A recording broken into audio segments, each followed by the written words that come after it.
On February 27, the Commander-in-Chief of the Armed Forces of Ukraine Valery Zaluzhny posted on Facebook a video of the destruction of the Russian Buk anti-aircraft missile system and a column of other armored vehicles by a Bayraktar drone. Our operators cover columns of enemy troops with jewelry. The Russian Buk was destroyed in the Malina district of the Zhytomyr region. Be afraid, enemies.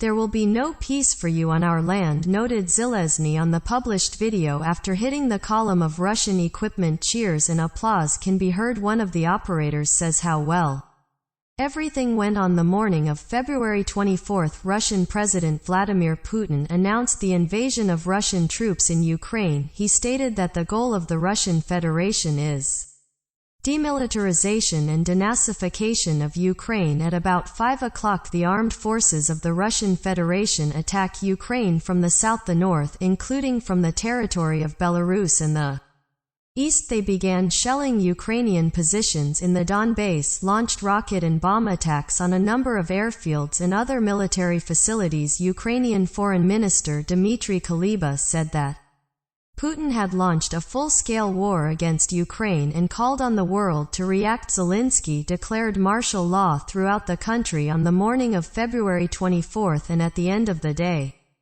general mobilization. He urged Ukrainians not to panic, to do everything necessary to support the armed forces of Ukraine, and promised that everyone who wants to defend Ukraine will be given weapons.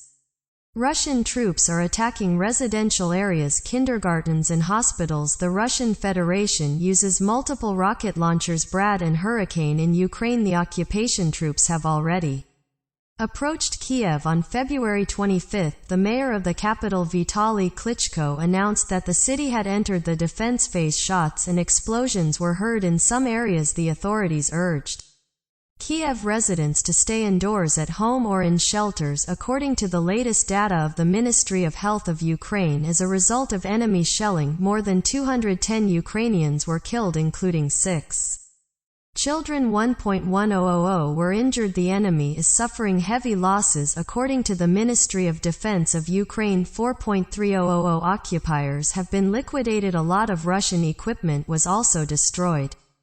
Planes, 27 helicopters, 26 tanks, 146 armored fighting vehicles, 706 guns, 49 bouquet defense systems, 1 Grads 4 automotive equipment, 30 tanks, 60 OTR UAVs, 2 ships/boats, 2 air defense systems. Due to Russia's invasion of Ukraine, Western countries including the United States, Canada, Australia, the United Kingdom as well as the European Union imposed sanctions on Russia. The restrictions in particular concern large Russian banks and a number of officials close to Putin and their children after Russia refused to stop its aggression against Ukraine. The EU, the US, the UK and Canada included.